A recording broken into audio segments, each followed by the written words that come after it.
matin, nous sommes là pour notre rendez-vous hebdomadaire avec notre Dieu. Amen. Amen. Vous savez qu'avec le Seigneur, tous les jours est un jour de sabbat. Amen. Amen. Il dit que c'est un jour de repos. Et ce jour de repos, nous devons être vraiment en communion avec notre Dieu. Alléluia. Amen. Ce matin, je voulais encore exhorter les uns les autres. Je veux que chacun de nous comprenne pourquoi nous avons été sauvés. Alléluia. Amen. Vous savez, quand on sait pourquoi on est sauvé, c'est une bénédiction. Amen.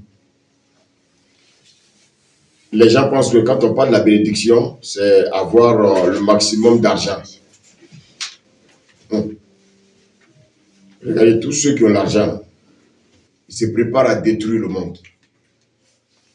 Tous ceux qui ont l'argent, ils sont venus adorer les démons. Ils se sont donné rendez-vous à Paris pendant 2 jours pour pouvoir, bien aimer, adorer la bête qu'ils sont en train de préparer. Alléluia. Parce que les gens l'oublient. Le président de ce pays a dit, la bête arrive, la bête est là. La bête de l'événement est là. Et c'est pour ça que nous, en tant que chrétiens, nous devons comprendre beaucoup de choses. Amen. Amen. Vous savez, pour devenir chrétien, il y a un passage obligatoire qu'on appelle la croix.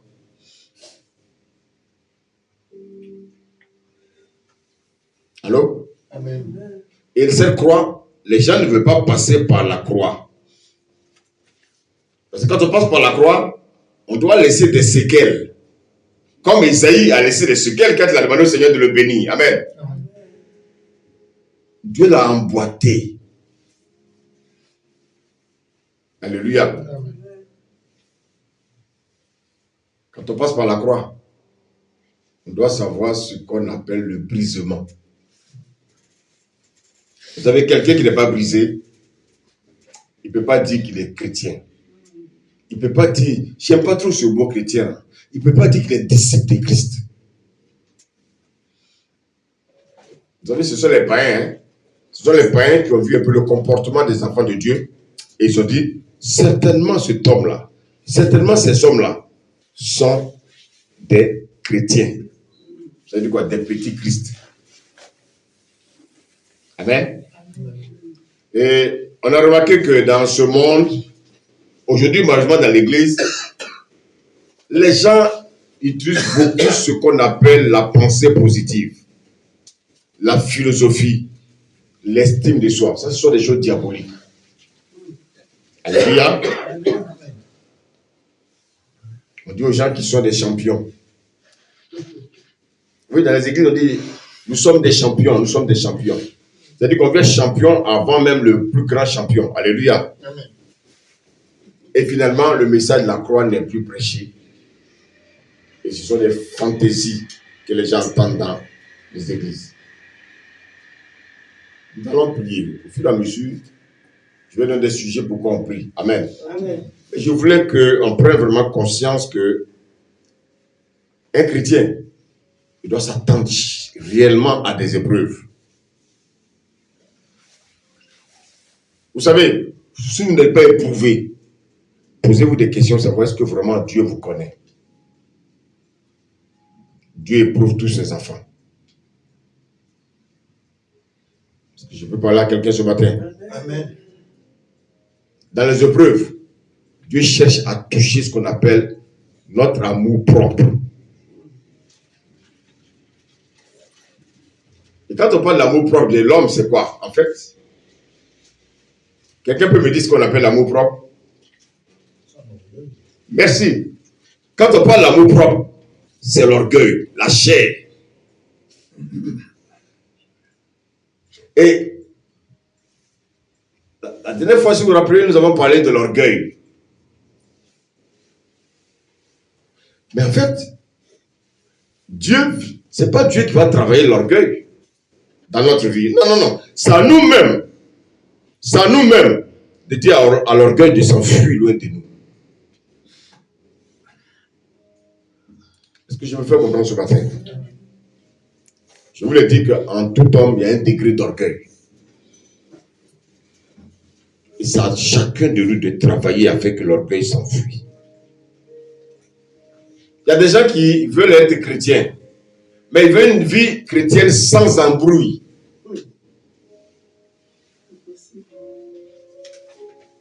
C'est impossible. Un chrétien qui n'a pas d'embrouille, Jésus ne le connaît pas. Amen. Amen. Amen. Si tu penses qu'il n'y a pas d'embrouille dans la vie chrétienne, si tu penses qu'il n'y a pas la souffrance, tu t'es trompé de chemin.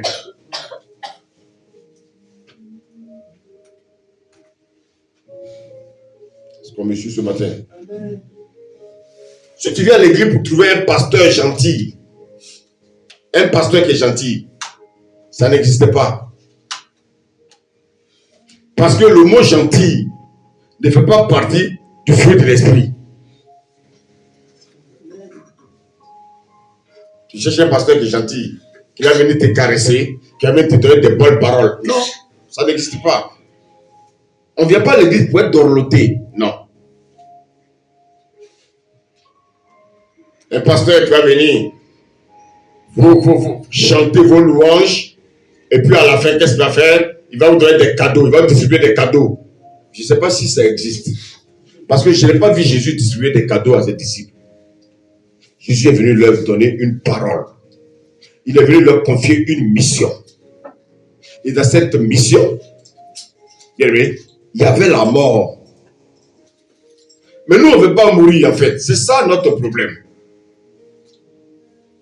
Voici pourquoi la première chose que nous devons rechercher quand on est chrétien, c'est le renouvellement de l'intelligence. Là où tu es assis, on va prier. Tu vas dire, Seigneur, renouvelle mon intelligence chaque jour. Élevons la voix, prions s'il vous plaît. Seigneur Dieu de gloire, au nom de Jésus, Seigneur. Je te prie ce matin. Demande au Seigneur de renouveler ton intelligence. De manière quotidienne, sur tous les jours, Seigneur. Demande au Seigneur de renouveler ton intelligence.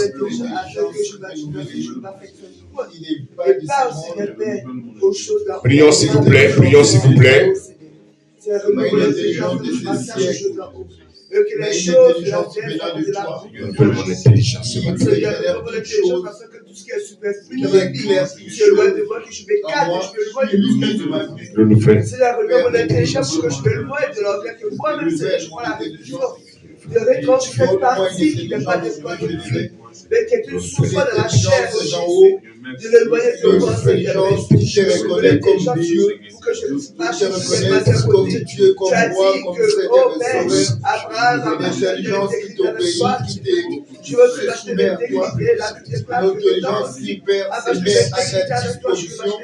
Et donne-moi alors une que je te intelligence je te prie à la bout de ton nom, aide-moi.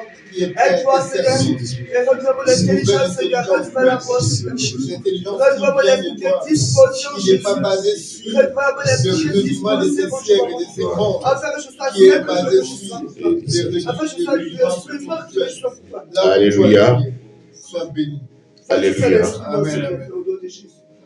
Donc, vous voyez que nous avons compris que la première chose que nous, chrétiens, devons rechercher, c'est le renouvellement de l'intelligence. Vous savez, nous ne sommes pas des païens. Nous nous comportons comme des païens. Concentrons-nous, s'il vous plaît. Nous ne sommes pas des païens pour nous comporter comme des païens. Vous savez que nous ne devons plus faire ce que nous voulons.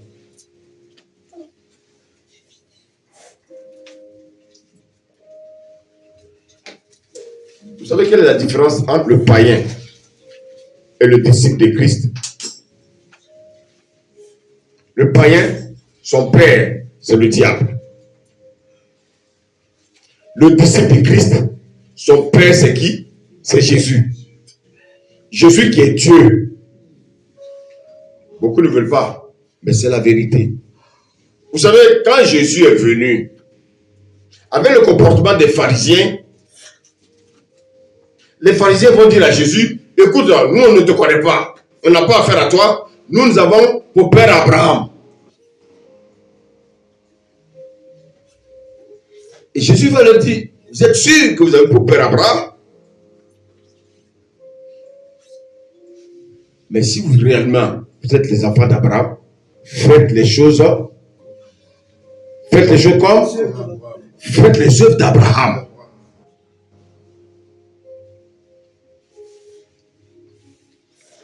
Allô? Donc en fait, le païen, il fait les choses comme les enfants de qui? Du diable, parce qu'il est un enfant du diable.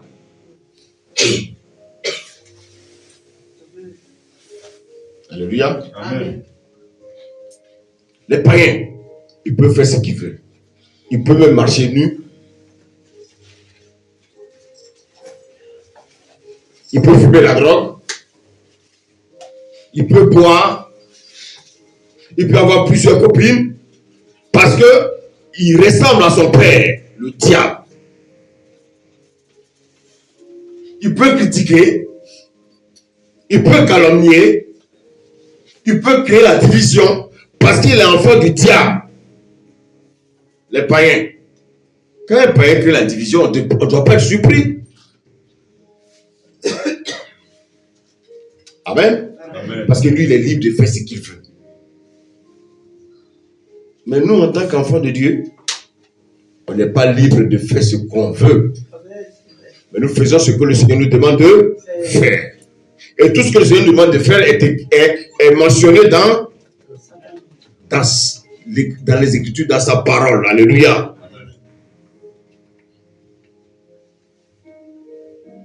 Ce matin, je voulais me concentrer sur un ami, je peux dire un ami, de l'orgueil. Il y a une erreur qu'on commet quand on devient chrétien. C'est qu'on veut souvent reproduire tout ce qu'on a vu de nos parents.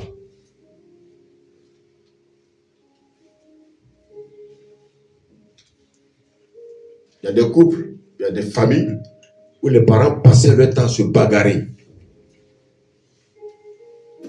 Les enfants en grandissant ont vu ça. On avait soit une maman qui était très coléreuse, ou un père qui était très violent. Et les enfants ont grandi avec ça.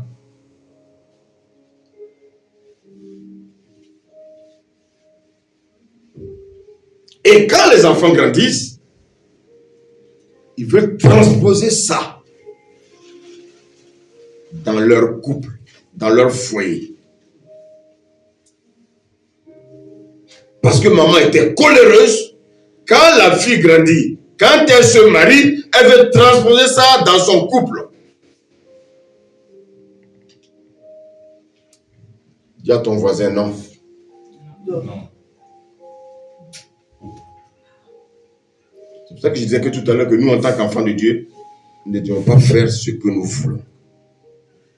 Et malheureusement, vous savez, quand les gens font ces choses, ils veulent jouer en fait les victimes. Ils se victimisent. Pour dire oui, c'est parce qu'on m'a fait ça que je fais ça. Non.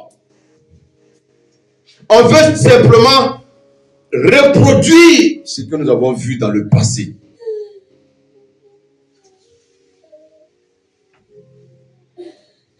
Est-ce que je veux faire comprendre ce matin? Amen. Il ne faut pas se victimiser. Papa frappait maman. Maman criait sur papa. On a vu ça dans des couples. Pourquoi? Parce que c'est des gens qui sont nés avec le gène de ce qu'on appelle la colère.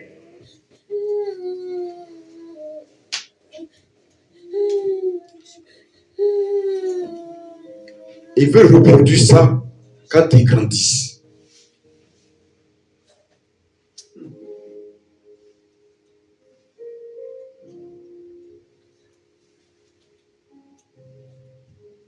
On va prier, s'il vous plaît. Amen. Je dis, Seigneur, aide-moi à ne pas reproduire ce que j'ai vu dans mon enfance. Seigneur, aide-moi à ne pas reproduire la violence que j'ai vue dans ma famille. Seigneur, aide-moi à ne pas reproduire la colère que j'ai vue dans ma famille. Bien-aimé, élève la voix et prie au nom de Jésus.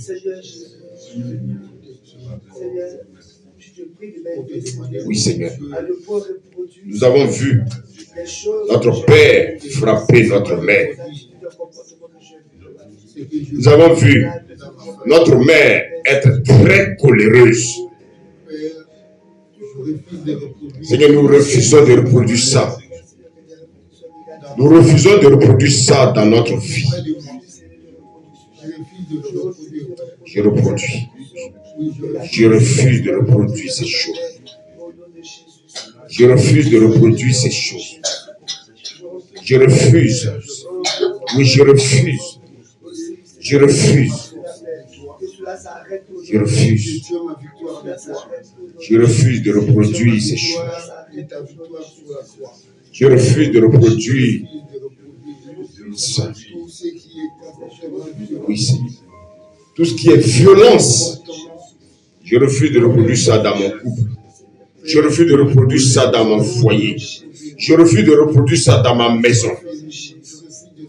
Tout ce qui est colère, je refuse de le manifester dans ma maison. La colère, tu n'as pas de place de ma vie. Tu n'as pas de place de ma maison. Tu n'as pas de place Oui. pour moi. Je refuse de reproduire Oui, toute forme de colère que mon frère a je refuse cela. Oh, Seigneur, Je refuse ça ce matin. Oh, Oui, Seigneur. Je refuse cela. Au nom de Jésus. Amen. Donc, comme je le disais, beaucoup ont vu la méchanceté dans leur maison. Et ils pensent qu'ils doivent transposer cela lorsque un jour, ils deviennent père de famille ou mère de famille. Non. Mais malheureusement, qu'est-ce qu'on constate? Beaucoup de jeunes filles qui ont emmagasiné ces choses veulent les reproduire dans leur foyer. Des jeunes qui ont vu leur père être violent avec leur maman veulent les reproduire dans leur foyer.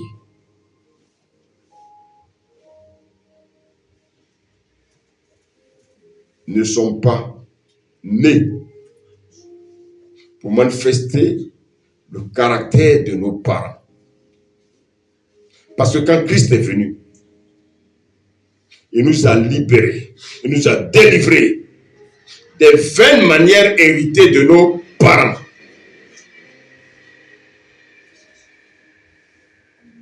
Les femmes veulent reproduire la vie de leur maman. Les hommes veulent reproduire la vie de leur père. Vous savez, ce matin, je voulais vous encourager à savoir qu'il y a un caractère que nous devons manifester. C'est le caractère de Christ. Amen. Je dis c'est le caractère de Christ. Amen.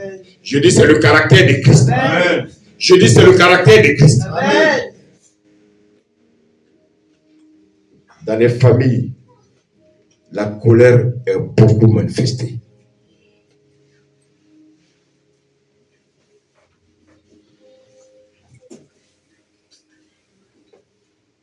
En fait, la colère est devenue le caractère commun dans les foyers.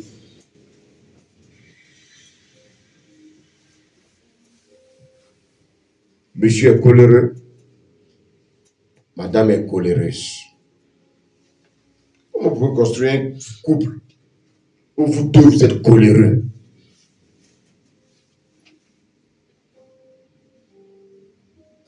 J'ai dit ces choses parce que le Seigneur m'en a parlé.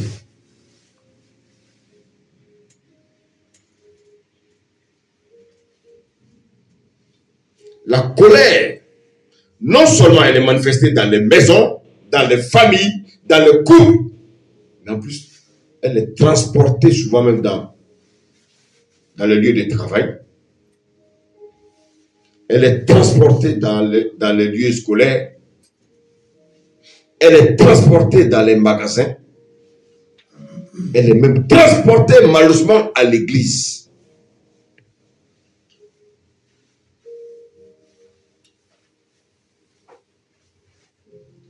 Madame est coléreuse.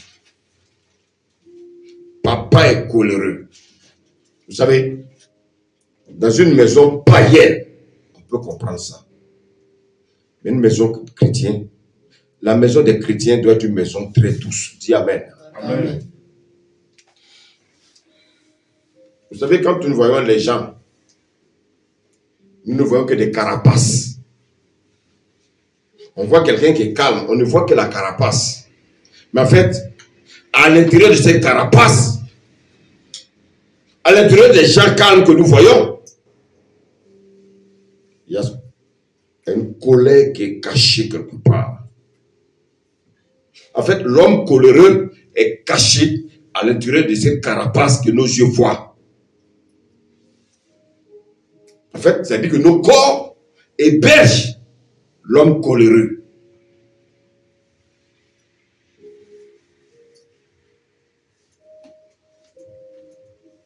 Regardez ce que Jacques nous dit. Je vais le lire. Il dit, sachez-le, mes frères bien-aimés. Oui. C'est Jacques qui parle. Il dit, on doit savoir, nous, en tant que ses frères. Donc ce matin, le Seigneur nous dit, mes enfants, sachez ce que je vais vous dire. Sachez, mes enfants bien-aimés. Il dit, Jacques 1, verset 19 à 20. Il dit, ainsi, virgule, que tout homme, que toute femme soit prompte à écouter. Vous savez, le problème de l'homme, le problème des chrétiens, malheureusement, c'est qu'ils ne sont pas prompts à écouter.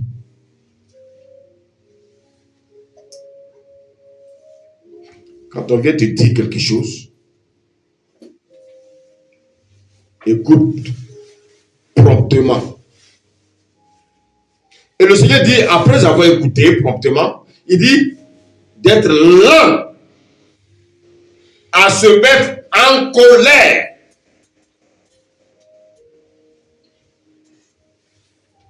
Vous savez pourquoi le Seigneur dit ça?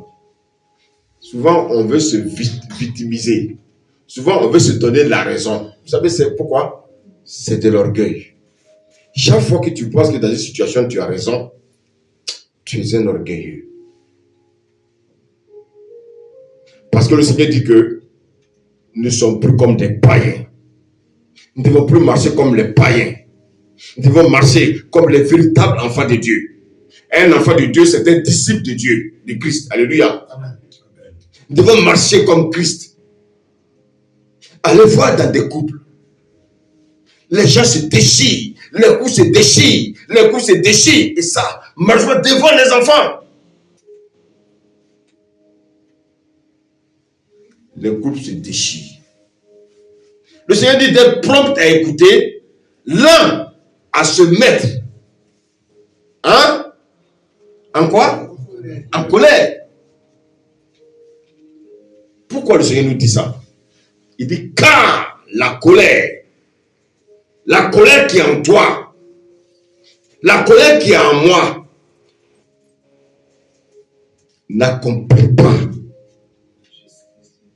la justice de Dieu.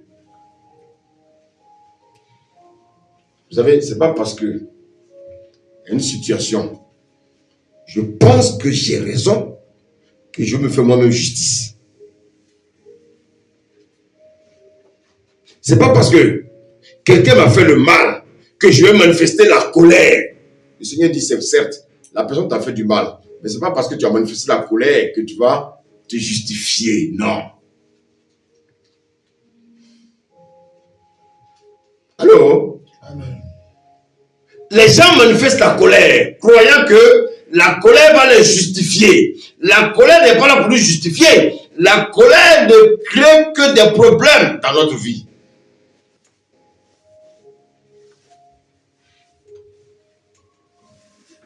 Vous savez, dans Proverbe 16, 32, la Bible dit que celui qui est lent à la colère vaut mieux qu'un héros. On peut encore prier.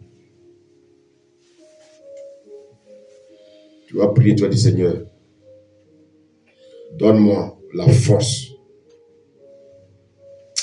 d'éliminer la colère de ma vie. Bien, mais on peut y arriver. Ils vont l'avoir prié au nom de Jésus. C'est le moment de prier, s'il vous plaît. Père, c'est vrai ce matin. Moi-même, le premier, je reconnais. Je reconnais que je dois éloigner la colère de ma vie. C'est que tu as dit que la colère que je manifeste n'accomplit pas ta justice. Ce matin, oh Seigneur, d'un commun accord avec mes frères et sœurs, Seigneur, nous prions que la colère s'éloigne de nous. Que la colère s'éloigne de nous, Seigneur, ce matin. Que la colère s'éloigne de moi ce matin.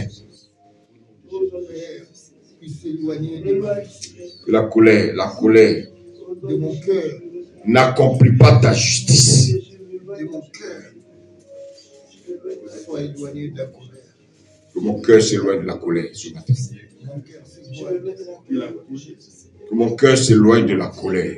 Père, je me remets entre tes mains. Afin de retirer dans ton amour, dans ta grâce. Donne-moi de m'éloigner de la colère. Donne-moi, Seigneur, ce matin. Donne-moi de m'éloigner de la colère. Donne-moi de m'éloigner de la colère. Que la colère vienne habiter au-dedans de Au nom de Jésus. Seigneur, je refuse. libère-moi. Au nom de Jésus. Et toute puissance de colère. Alléluia. Toutes ces manifestations. Alléluia. Amen. Vous savez, au-delà de nos maisons, la colère est transportée dans la société.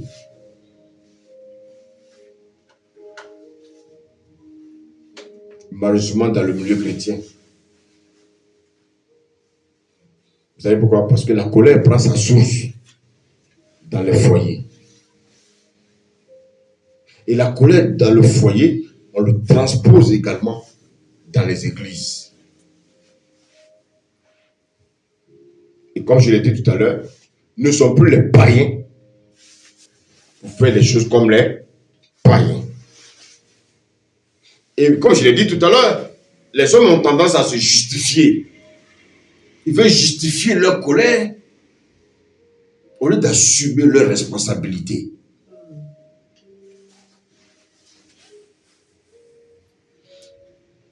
Donc, comme j'ai dit, du foyer, la colère se prolonge dans le lieu de travail, ça se prolonge dans les grandes surfaces.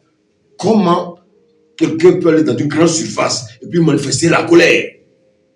Il va au champ, il va à Carrefour, et là-bas encore, il a manifesté la colère dans un rayon. Qu'est-ce qui se passe dans la vie des hommes?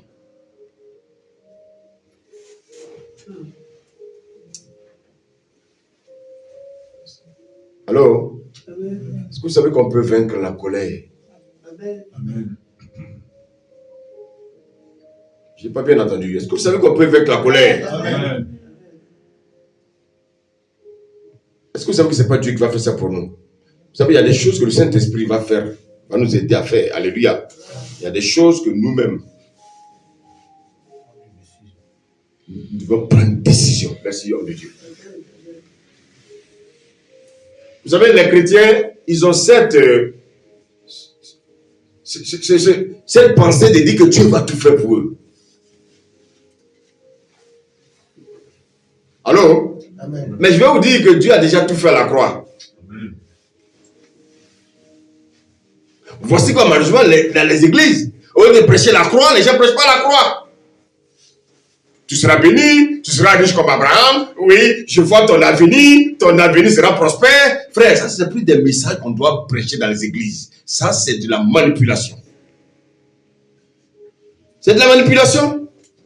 Les gens sont dans l'église depuis 10 ans, les vies changent pas. Tu dis que chaque année, vous allez voir bientôt, c'est quoi? Bientôt, c'est la fin de l'année. Vous allez entendre parler ils ont un thème là, la traversée. Il y aura plein de traversées comme ça. Attendez, vous allez voir, dans une semaine, allez, vous allez commencer à voir des affiches. La traversée, la traversée, la traversée, la traversée. On traverse quoi?